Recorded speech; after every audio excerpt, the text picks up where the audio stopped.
Thank you. Well,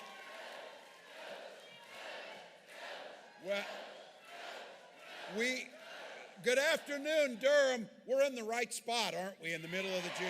So, great. Well, I don't know about all of you. We're going to get through this election, have President Harris when we're done with this thing. But I got to tell you, listening to Devin, our future is bright. You see it here. Our future is bright. Now, I'm going to admit I'm a little partial to governors or former governors, but I got to tell you, North Carolina, and you saw it over these last challenging weeks, Roy Cooper is an absolute gem.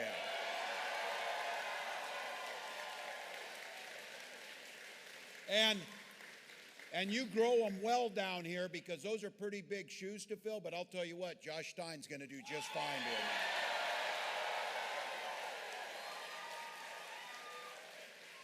And I don't know about all of you, I'm still a little bit giddy here.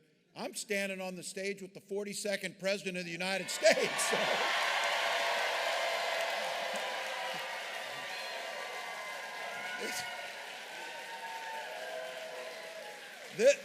This is the comeback kid. This is a guy who knows a little bit something about being an underdog and being underestimated a bit. But I think you'd be hard-pressed to find anybody that understands politics or the American people better than Bill Clinton. And somebody...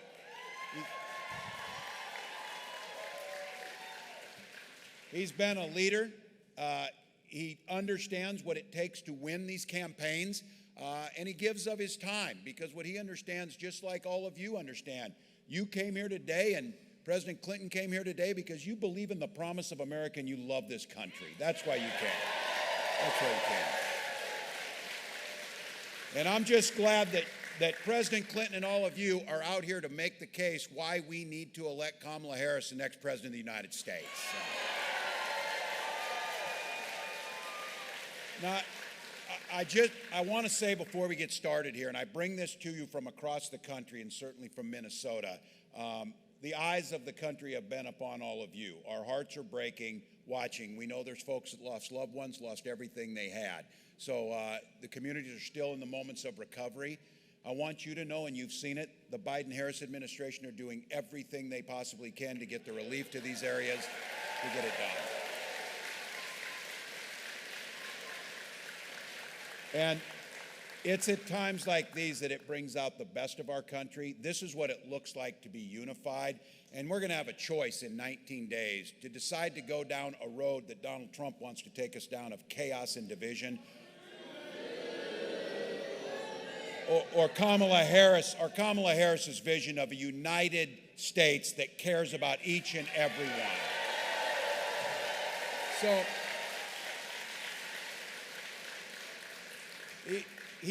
we're going everywhere. Kamala and I are going everywhere. Between the two of us, we're about regulars on Fox News now. We're just going out there, whatever. But Donald Trump's not going many places, and there's a reason why. He finally came out yesterday, and he did a little town hall on Univision. I don't know if some of you saw this. And he got pressed and asked, I wouldn't call them hard questions. I would ask them honest questions. And they asked him, why are you and J.D. Vance making up stories about people who are in this country legally, putting them at risk, spreading disgusting, untrue stories about folks in Springfield, Ohio, Aurora, Colorado. That's what he's been doing. It tells you just about everything you need to know about this. These lies that they're saying, Republican officials are telling them to stop it. And then they tell lies about the Republican officials who tell them to quit telling lies, because that's who they are. But look, let's be honest. There are outsiders coming into communities, stealing and moving jobs away, and making life harder for people living there. And they have names, Donald Trump and J.D. Vance. That's who they are. That is who's going there. Now, yesterday was like an epiphany day. If you remember back a couple weeks ago, we had a little debate in New York City, and I asked the simplest question that you could ever be asked as an American. Did Donald Trump lose the 2020 election? Pretty simple. Every court in the land, every person knows this. And on that night, I got kind of a smug non-response to it that, oh, Tim, we're thinking about the future, something like that. Well, yesterday they just start saying the quiet stuff outside. He got asked about it yesterday, and he said, no, Donald Trump did not lose the 2020 election.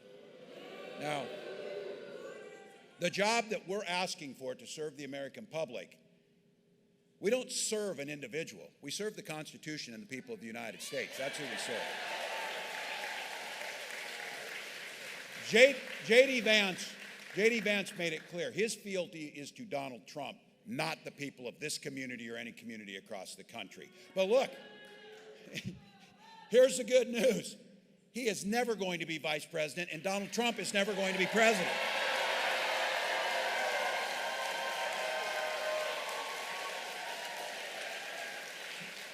You can say no to them and yes to Kamala Harris and a unified country. A new way forward.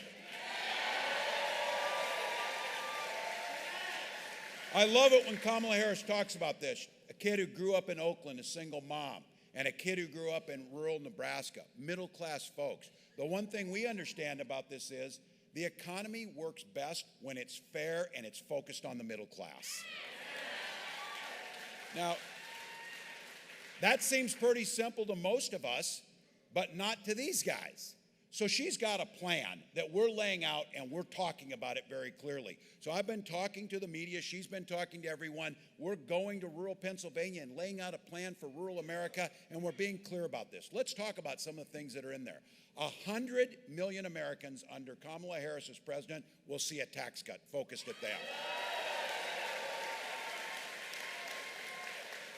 You heard Devin say that I passed the largest tax cut in Minnesota history. Not for the rich, but for the middle class. They didn't get a tax cut at the top. They're doing just fine. Look, and this idea of price gouging and cost of pharmaceuticals. I hope this is sinking into people. You saw it down here and we saw it in Florida. Our hurricane's coming and all of a sudden airline prices went way up. That's not capitalism, that's price gouging. That's unfair, that's not right. And for insulin, capping it at 35, that's life and death. There's a young man in Minnesota named Alex Smith. Alex Smith aged out of his parents' insurance at 26, which we need to keep the ACA so you can stay on it to that. But Alex started rationing his insulin, and he ended up dying from it. And his mom had to come to the state capitol and say, I will not leave here until we fix this so nobody else loses their son for a $35 of medicine that costs $5 to manufacture. $5. $5. Now, I'm very excited. We got a pretty young crowd here, and that's good. So, now, those of you that look like me, a little less hair, a little gray, I will tell all of you, though, you don't start really thinking about Medicare or Social Security until you see what it does. The greatest anti-poverty programs this country's ever seen. And Kamala Harris put forward a proposal here a week ago that is transformational. Medicare, when you get to be 60, you start paying attention to Medicare. Trust me on this. Because healthcare costs can bankrupt you. But Kamala Harris put out a plan that says, you know what, especially for rural communities across this country, Medicare will start paying for home health care so our seniors can stay in their homes. Good deal.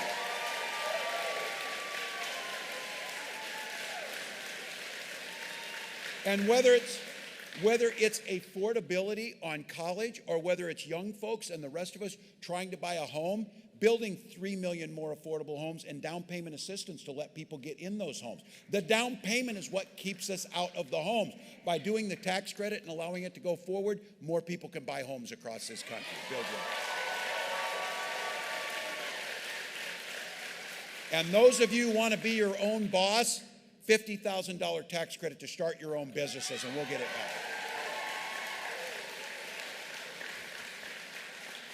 President Clinton probably remembers this. We had an incredible senator from Minnesota who we lost in a plane accident, way too young, named Paul Wellstone. And Paul Wellstone taught us a lot of things, but Paul Wellstone simplified the economy and made things so clear to this with a saying he had. He said, it's just simple, folks. We all do better when we all do better. That's what we're talking about. We know some folks have a tough go at it. Things get difficult for some folks. That's why earlier this week, Vice President put out and released agenda, an opportunity for black men. Look, there's no denying in this country that there are historical and systemic barriers that put up that stop people. There is no reason that home ownership rates for black families and white families should be so different, because that's generational wealth that cheats the next generation. We know that.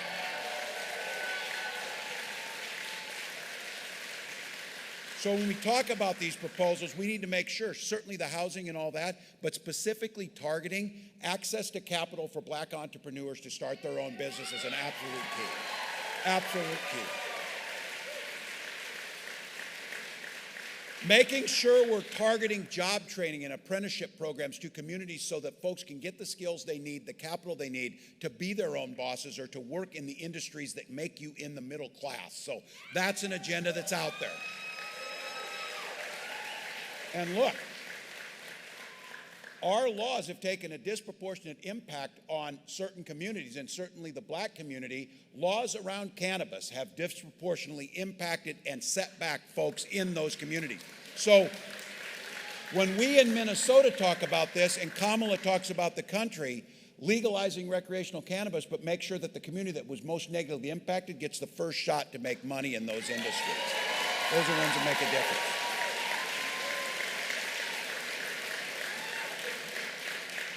And let's us start saying the quiet part out loud about Donald Trump of where he's been. J.D. Vance said it. J.D. Vance is the one who said this. He said, well, the voters don't really like the racist part of Trump.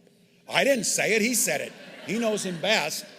But look, when Donald Trump is talking about bringing back stop and frisk policies and things like that, those are harassment that went on to the black community, specifically black males, and put a disproportionate number of them into incarceration and sent back an entire generation. We are not going back to those policies. We are not going back.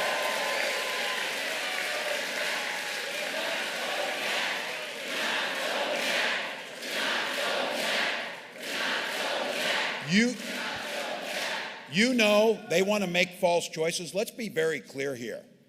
Public safety and civil rights can go hand in hand. You don't have to choose one over the other. But I want to be fair. Not everybody thinks the same way you do, and Donald Trump and J.D. Vance have a little bit different ideas. And I'll tell you what, they know exactly what they're doing with Project 2025. I was telling President Clinton, Donald Trump today is coming out. He's pretty worried about this. He said, no one associated with Project 2025 will be in my administration. Every damn one of them were in his administration. Every one of them. J.D. Vance says, I don't even know what that is. He wrote the foreword to the architect's book. Who wrote it? I've never written the foreword to somebody's book, but if I did, I'd sure the hell remember who they were. And they wrote that thing. I guarantee you that. So look, here's what's in that thing. Here's what's in it.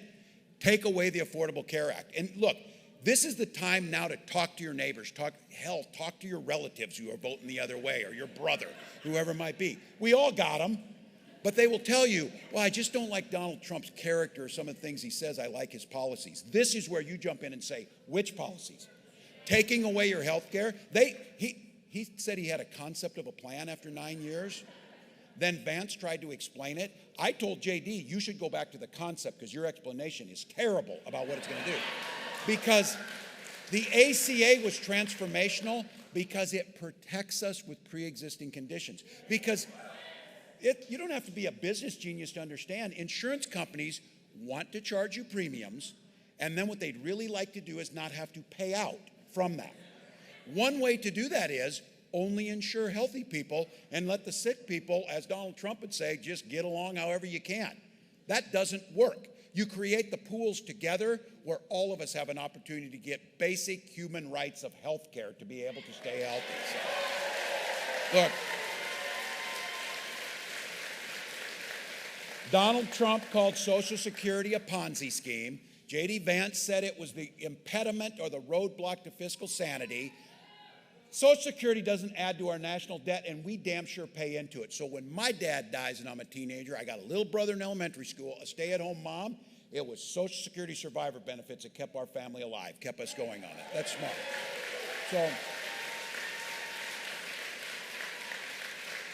So look, We hear this, and this is a tough state. We know how to do this stuff. So when they tell you, just pull yourself up by your bootstraps, damn happy to do it. We just didn't have any boots. So Social Security is the boots.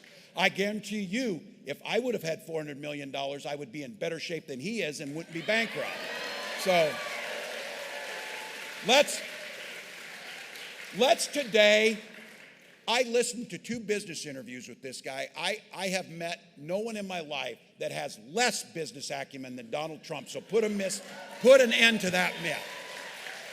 Because this guy is trying to convince the entire world, because nobody, he and JD, believe it, his tariffs are a sales tax on everything we buy that will cost your family $4,000. Don't let him skate by and say, oh, China will pay for it. Yeah, just like Mexico will pay for the wall. We'll see how that. Not going to happen. Not going to happen. So be very clear. He doesn't know business, and he damn sure doesn't know the middle class. So look. And for all of you, I'm going to be generous. We are all products of our past. When you grow up a middle-class kid in Oakland or in Butte, Nebraska, you care about Social Security. You care about these things. When you're sitting down in Mar-a-Lago and you tell your rich friends, you're rich as hell, I'm going to give you a tax cut, it doesn't matter to them. And you know what? When my mom looks for that Social Security deposit to be made in her bank account, that's how she's going to feed herself. That's how she's going to get things done. He doesn't give a damn if his Social Security check comes or not. So let's be very clear. If any of our relatives or anyone gives us this, if they tell us, well, Donald Trump's understand us, that's bullshit. He does not understand you. He does not understand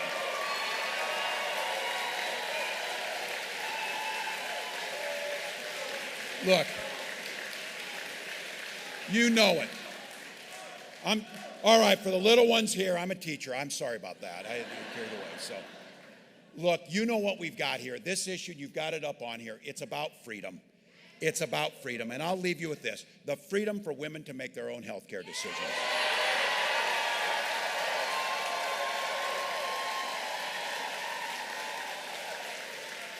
The freedom to drink clean water and breathe clean air. Those are the things. And I say this as a teacher and as a parent. The freedom to send your little ones to school in their best clothes so that they can go learn and be kids and not be shot dead in their classroom.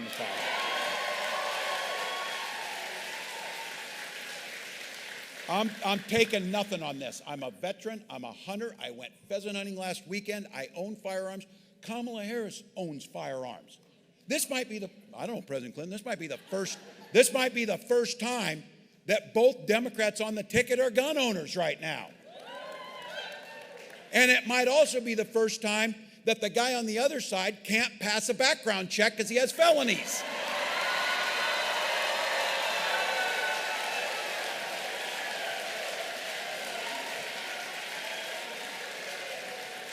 Look, there's another reason stakes in this election are so high, and you know it. Some of you hear this from folks in your life. We made it through the first term of Trump. We could probably make it through another. I am an eternal optimist. I survived over a decade supervising the high school lunchroom. I'm an optimist. I am an optimist. But I genuinely worry for the democracy of this country. There is one political party now that is pro-democracy, and that's us right now. That's the truth. So, all things aside, this is truly serious. And I say this because someone I deeply respect, General Mark Milley, he was the chairman of the Joint Chiefs of Staff, the top military official under Donald Trump. And Mark Milley doesn't have time to mince words. This is a hero who's been out there and wore the uniform for over 30 years. He told us on the record that he believes Donald Trump is fascist to the core. Trump's plan to seize unprecedented power for himself isn't hypothetical. It's written down in Project 2025. And the rest is coming right from his mouth. Last week, one of Trump's closest buddies, who he pardoned, Mike Flynn, Trump's former national security advisor, and he's a contender to be that job again in the White House. He would ask point blank if he would lead military tribunals to carry out executions if Trump wins again. Mike Flynn answered, we have to win first. he followed up that to make sure that we understood just how batshit crazy he was. He said the gates of hell, Mike Flynn saying this, my hell will be unleashed. This is the guy that Donald Trump wants to hand the keys to the federal government over to on security.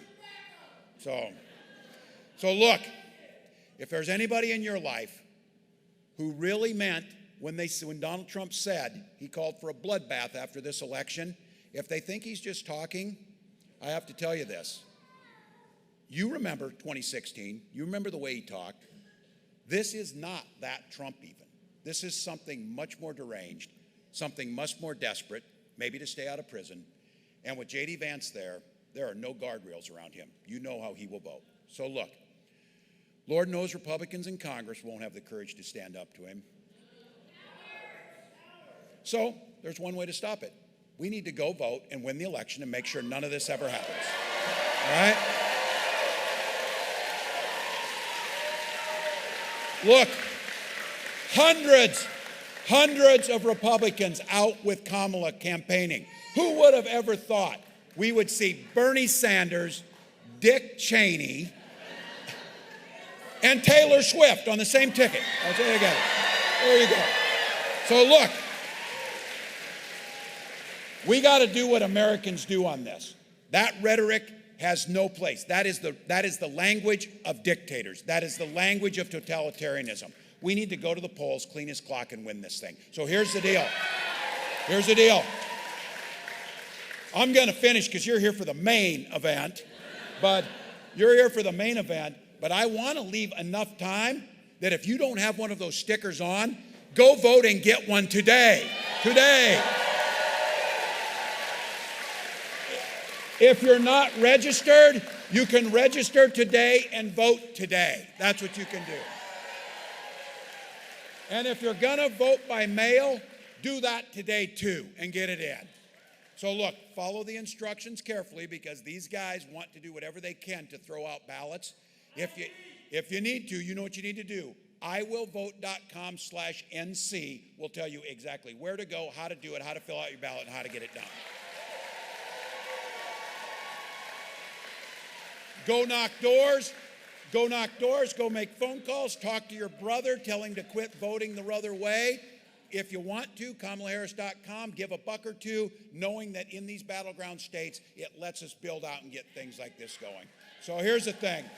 I'm going to turn it over to somebody whose accent might be closer to yours, a son of the South, speaking like a Midwesterner, a son of the South, a governor who went, someone who understood small town. And I will say this, as someone who named his daughter Hope,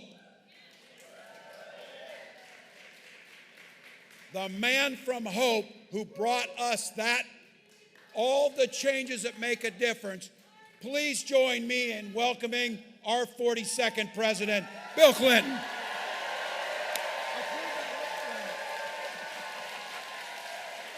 Sorry about that. Whoa. Thank you. Let's give him a hand. Now, I just have one thing to say off the bat. To people who say on the other side that Kamala Harris is an unknown quantity, a dangerous radical. Can you hear now? So all these critics of our candidate, Kamala Harris, they often say, well, she's an unknown quantity, she's a dangerous radical, whatever. The first decision she made was Tim Walz. I think she did pretty good.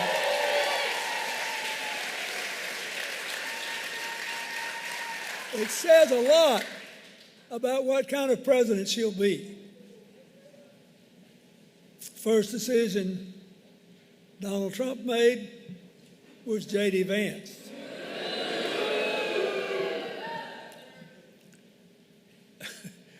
who now has defied countless courts full of judges, many of whom Trump appointed, to say, no, he didn't lose in 2020. Poor baby, the whole thing was rigged. And he had the gall to say in his debate with Tim that he didn't want to destroy the health care bill with its protections for people with pre-existing conditions. He was just trying to make it more sound. That was a whopper. And there are probably 30% of the people in this audience, maybe more, who have family or certainly friends who would be affected if we got rid of the protection against charging people with pre-existing conditions more. That reason alone should be enough to defeat the Trump ticket in North Carolina and in America.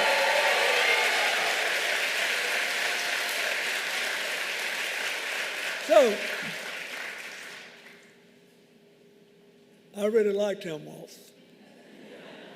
He spent his whole life serving his community and our country. He's made a positive difference in every role he's ever played. He left a rewarding career as a teacher and a coach, but he didn't leave his roots behind. He told me that his old football team just won against its arch rival, and he went home and checked on it in the middle of this election. He was in the National Guard for 24 years. He represented a rural congressional district that had elected only one other Democrat in more than a century. They trusted him. And after he flipped it blue, he proved that you can compromise without compromising your values to make the system work again. He worked across the aisle on the Farm Bill and veterans issues. Aren't you sick of all this bad-mouthing, sliming talk that dominates American politics today? He proves it doesn't have to be this way. Look at his record as governor. He's done unbelievable things for working families, especially for those that have children. He's given the biggest tax cuts in Minnesota history, paid leave, free school meals.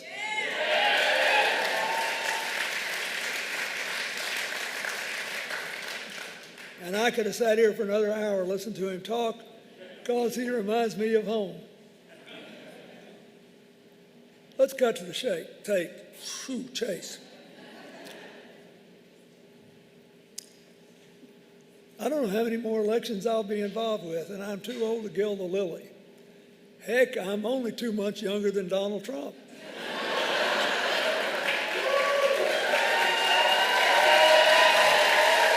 But good news for you is I will not spend 30 minutes swaying back and forth to music.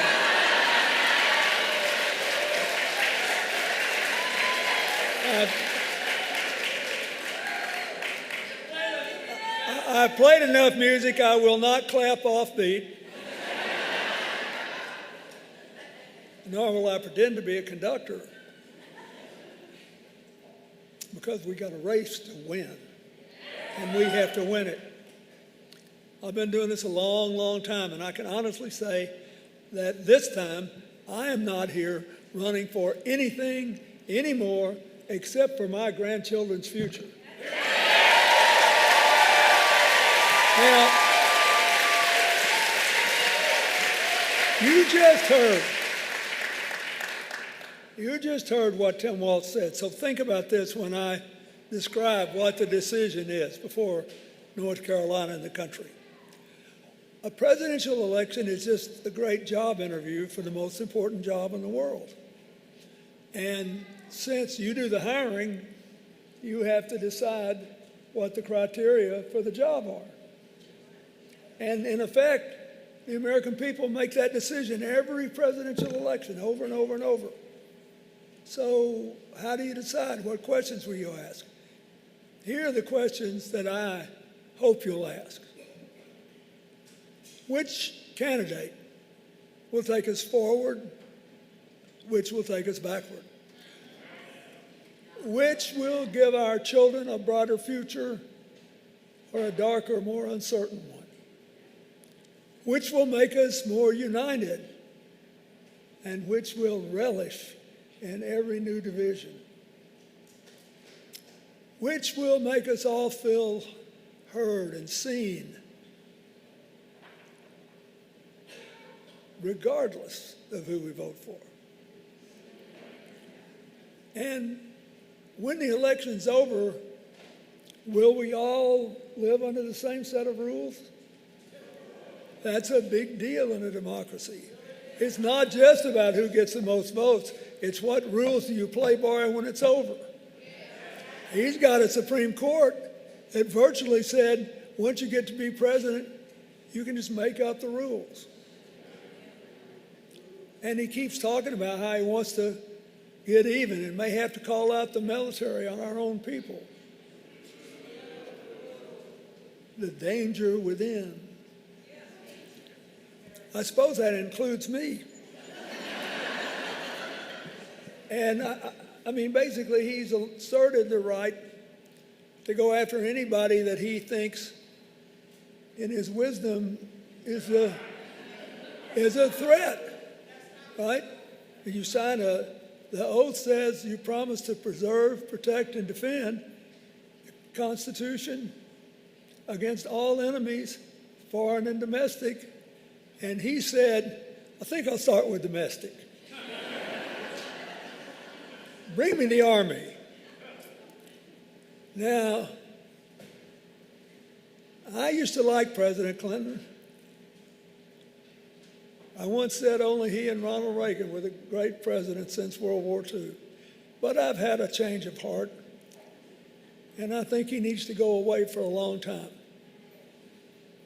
And I'm not going to execute him, although I could, under the Supreme Court's ruling. But I think I'll just send him to the Colorado Supermax for the rest of his life.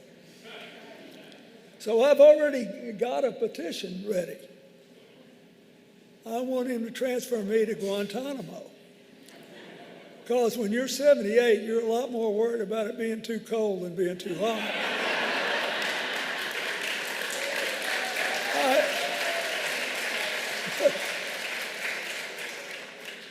We're laughing about this, but let me tell you something. Being president is a sacred duty. And the sheer joy I had every day, I'll never be able to repay all of you for.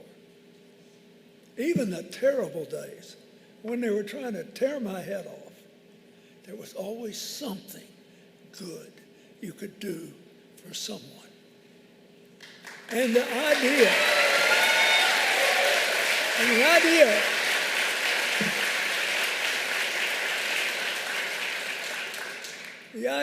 that we should give in to grievance and resentment and score settling. You know, even my mother used to say that my greatest weakness as a politician is I could never remember who I was supposed to be mad at. But when you get a job like that, you are supposed to do your best to be fair to everybody and try to do something that's good for everybody. That's what the job says. That's what the Constitution says. That's what you mean, I think, by forming a more perfect union.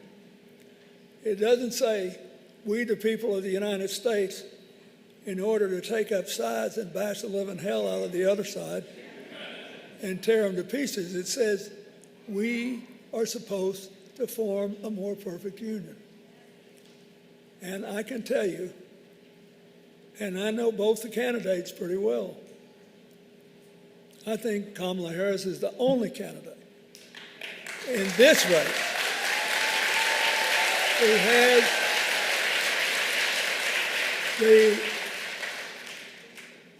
the vision, the experience, the temperament, and yes, the will to do that on good and bad days. One of the things I find most interesting about Donald Trump, which has surprised me as someone who's known him over the years, during times when we had a perfectly cordial relationship and he was nice to me until he decided Hillary should be locked up for her email practices, which his own State Department later said. Remember that? That was the biggest issue when she ran. His own State Department later said she sent out exactly 0 confidential emails and received exactly 0. And somehow he was able to make that the biggest issue in 2016. But anyway, he now makes us all listen to his personal grievances and these kind of crazy conspiracy theories. And his buddy Congresswoman Green the other day said that the deep state had now perfected the ability to direct tornadoes and hurricanes, remember? So that instead of what usually happens is that eastern North Carolina is hit, western, more red North Carolina was hit, as if we did that on purpose. And they want people to believe that. I remember when I was a young man, I fell in love with Thomas Wolfe's novels, and I read all of them, and I couldn't wait for the chance to go to Asheville. And it is a beautiful place, you know. And when I was younger, I played that Grove Park Inn golf course that President Woodrow Wilson played. The idea that anyone would willfully destroy a treasure like that or hurt people in a part of the state or the nation because of their politics is appalling. But I am sure now there are people who believe it. What happened? We lost our local newspapers, we lost our locally owned radio stations, and everything was supplanted by the most extreme social media sites and our friends on Fox News. By the way, she did a good job with Brett Baird, didn't she?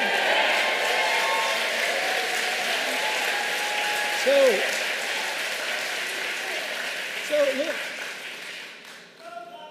one of the things that bothers me is that when somebody starts grinding on somebody else and saying how bad they are and how awful they are, they never really tell you the full story. Certainly, Mr. Trump doesn't. And he doesn't have any plans. This is the most important thing for you, to actually solve the problems that he moans about. Because solutions and getting along better with your neighbors are bad for his brand. Isn't that right? I mean, you don't have to count the lies, you just count the eyes. Sun came up this morning. I made it happen.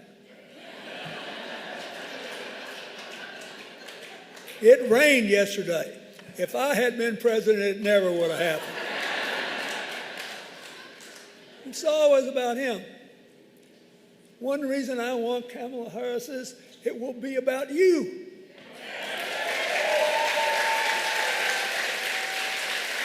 Number 2, Kamala Harris wants to go forward, not backward. She doesn't want to waste any time talking about all this stuff that we can get a lot of laughs about. Look at inflation in the economy. I know a little something about this. I did have that job for 8 years, and we had the longest peacetime expansion in history. We had the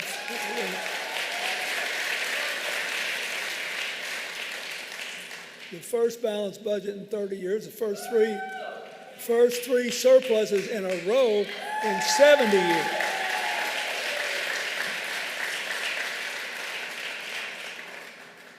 I was pretty tight with the dollar. We paid $600 billion down on the national debt.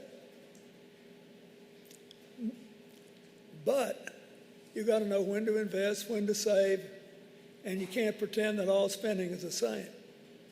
If you look at the candidates' plans, the Trump plan is more than twice as expensive as the Harris plan, and it will help way less than half the people that the Harris-Walz plan will help, because their plan goes mostly to help already wealthy people and big corporations who both don't need it and won't necessarily invest it in what does work, which is growing the middle class and giving poor folks a chance to work their way into it.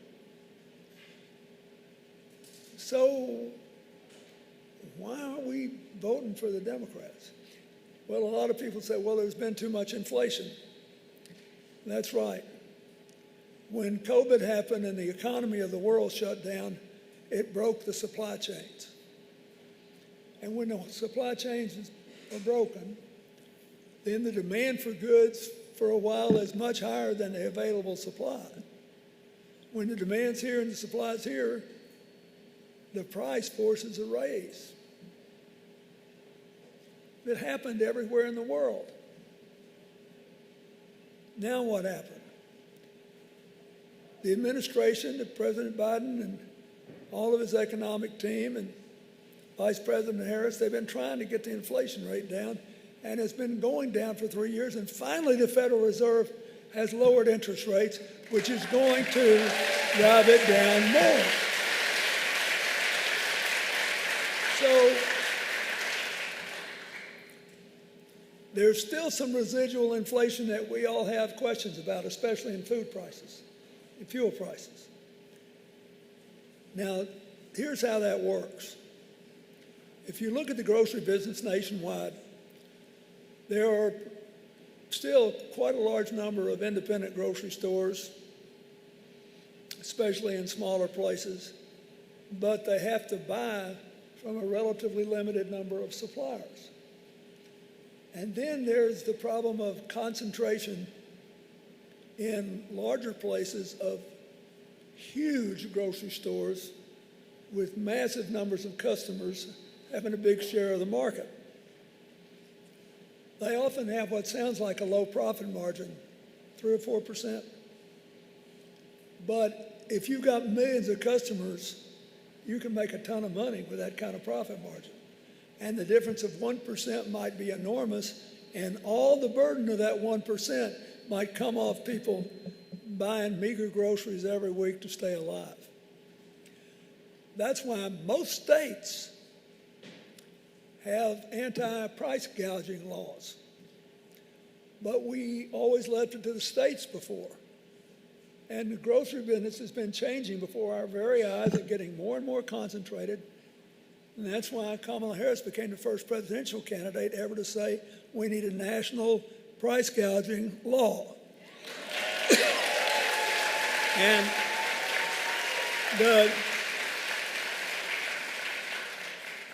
Bob Casey, the senator from Pennsylvania, has already introduced one. You have them in blue states and red. We might be able to get a big bipartisan vote for this. But we won't get it if they don't get it in the Congress. And we don't have a president standing behind it. And once the Justice Department has the power to look into these things, prices may start to drop a little bit. Might not ever have to file a lawsuit, because that's the way the world works. If you think you're free to do whatever you want, it's different than if you have to think about whether the law will come down on you. So this is just one example.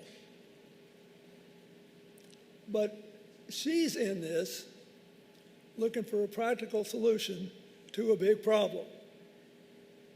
For people who are doing their best to run independent grocery stores and people doing their best to find food for their families at reasonable prices at stores of any size. And so I hope you'll think about that. I hope you'll talk to your neighbors about that. We just started this early voting. It's not too late to talk to people. But it's crazy for, I think, unfair. I'll back off of crazy. They use that word too much. It's unfair to pretend that we could have been the only country in the world that would have escaped this inflation problem. And she's actually trying to do something about it. So that's the first thing. Second thing is she'll help working families by another big increase in the earned income tax credit, up to $3,600 a year. And I know this will work. And it'll be $6,000 in the first year of a baby's life, because there are often problems, healthcare problems. I know this will work because I doubled it when I was president, and it was the beginning of that. And we started with the first family tax credit, it was only about $500 a child then, but that was back in the dark ages when I served. But together those things moved 8 million people in working families from poverty into the middle class. This will work.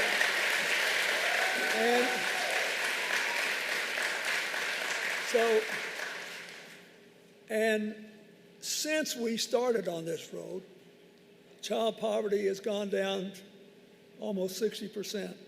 And if we enact what Kamala Harris and Tim Walz want to do, it'll be cut in half again.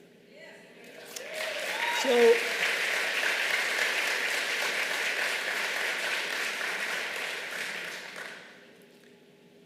the guys on the other side talk a lot about family values. But I think how your children live, eat, get medical care, and handle the responsibilities that they impose upon their parents, I think those are very important family values. So what does Donald Trump want to do? His economic plan basically amounts to more tax cuts for the ultra wealthy. He does impose tariffs across the board. And all the surveys show that that's kind of popular because he sounds like he's zapping foreigners. Here's the problem. If you double tariffs on stuff that we don't make here, but you have to buy, all you're doing is raising the price of stuff we have to buy. Doesn't create any jobs for anybody. It doesn't start. It's not like the CHIPS bill, where President Biden got the support to start manufacturing computer chips here in America for national security and economic reasons. This is just stuff, anything. Buying pencils for your kids to go to school with, whatever. If you do that, it amounts to a sales tax on every family.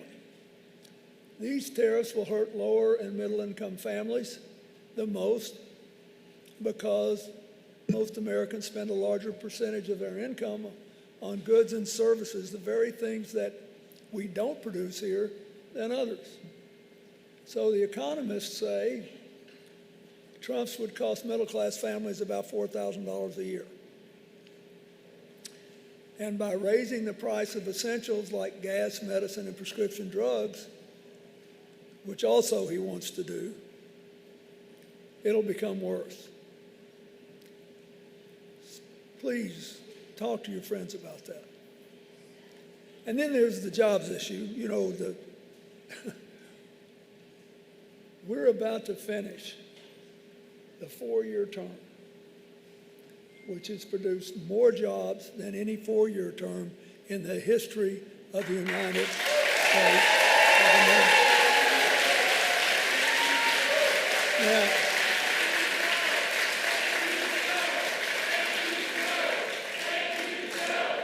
and it's kind of rich hearing Trump talk about how bad the economy is under Biden when he's the only president to lose more jobs than were created since the Great Depression. Now, he will complain that's not fair because look at what I had to go through with COVID. But he inherited a booming economy and had the great good luck that most voters didn't feel it yet, because there's often about a 3-year lag between when something good or bad happens and when people feel it. But already before COVID happened, the job growth under Trump was down from President Obama's last 2 years.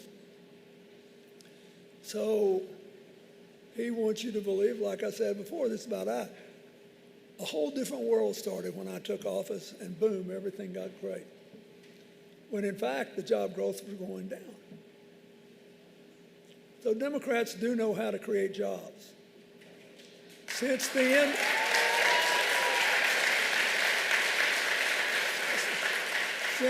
end of the Cold War, about 51 million new jobs have been created by the private sector, 50 million under the Democrats. Now, if Tim Walz were still out here, he would tell you if you're ahead 50-1, you're winning. So if you vote for Tim Walz and Kamala Harris, they'll run up the score even more. And so it's the same thing with health care. As I said, the Republicans, with Donald Trump's support, both before and during the time he was president, voted 60 times to repeal the Affordable Care Act. Now he says he still wants to repeal it, but he will replace it with concepts of a plan. Meanwhile, you got to pay the health care bills. I mean, if I came to you with concepts of a plan, you'd tell me to take a hike. Concepts of a plan mean you're going to lose the protections for pre-existing conditions. You're going to lose much of the freedoms that we have and the options we have, and I don't care what they say, they are coming after the right to choose if they win. So, what's going to happen? The limits on insulin pricing will be gone. The $2,000 limit a year for seniors will be gone. Harris and Walz want to get rid of the age limit and bring those limits down to other people. We know that a lot of these people are selling medicine for astronomically more than it costs them to make it. So, if you want to spend more for less, pay more for prescription drugs, take the safety net away, create a more calamitous world for you and your family, you got a good choice there. Trump is waiting for you. Now look, don't take all this from me. Oh, he's just being so partisan.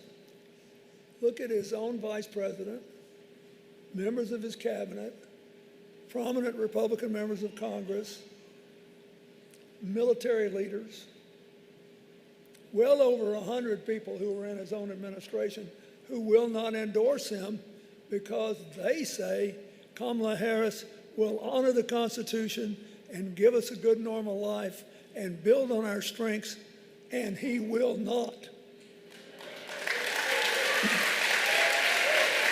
So,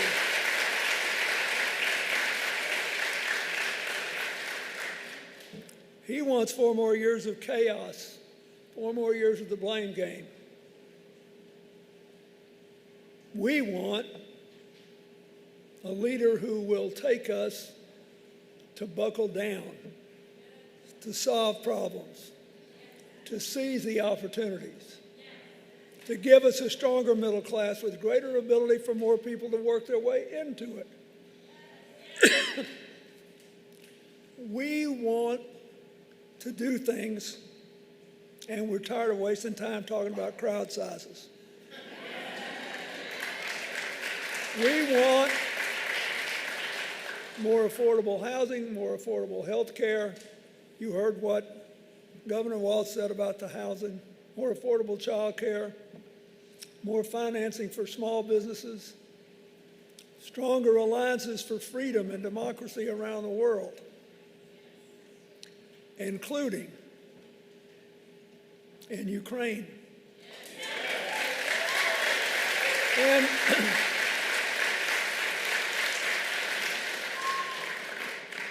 we want peace in the Middle East that secures Israel's future and gives the Palestinians a right to a homeland. Now, that's what we want. We want to lead but through cooperation, and we're not too interested in hearing about the great late Hannibal Lecter or the very real wishes of President Putin and the President of North Korea. Folks, it's dangerous. We're all having fun. I want you to have a good time. But this is really serious. Here's what I know. For 250 years now, we have always been divided. Benjamin Franklin's only son was the royal governor of New Jersey and was never reconciled with his father. You can't get over every conflict, but we got a constitution which specified how they were all going to be handled. And basically could be subtitled, "Let's Make a Deal." Majority rule, minority rights, individual rights, the rule of law, and all of us living under the same rules. Somehow, we've kept hope alive. We've kept marching together. We should not despair about these divisions. We have to do something about it. We have to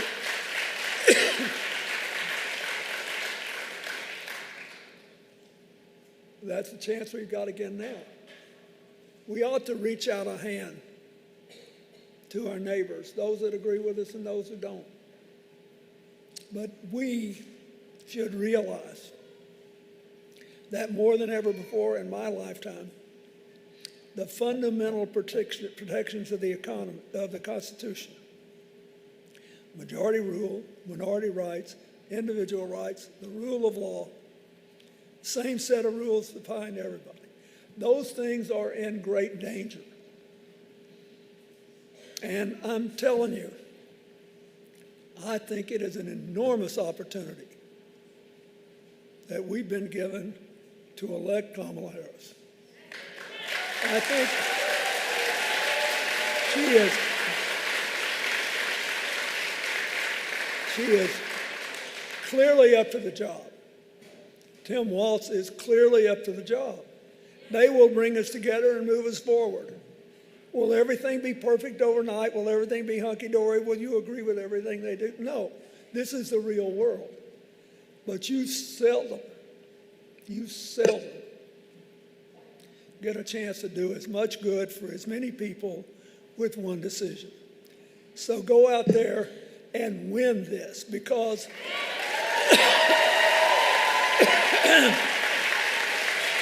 your country needs you. Your families need you. Future generations need you. So, starting today, haul those people to one-stop early voting. And take advantage of the chance to vote early. And then spend the rest of the time all the way to election day taking other people to the polls. This election,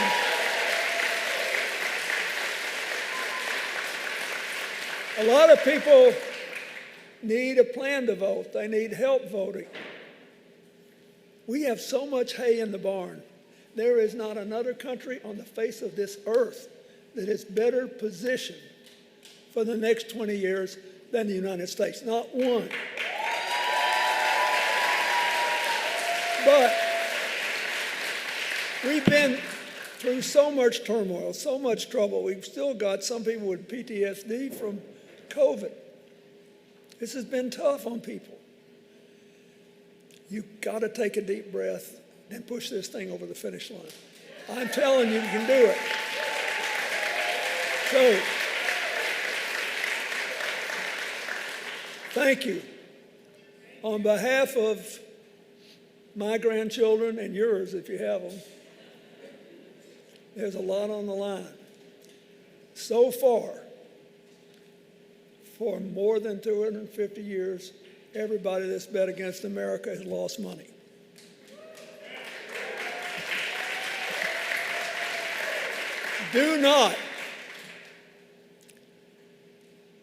Don't let them down. Don't let the future down. Don't let the kids down. Don't let the prospect that we actually might learn to live together and learn from each other and have fun again with our differences instead of killing each other over it. You can do it. And I think you will. Bless you.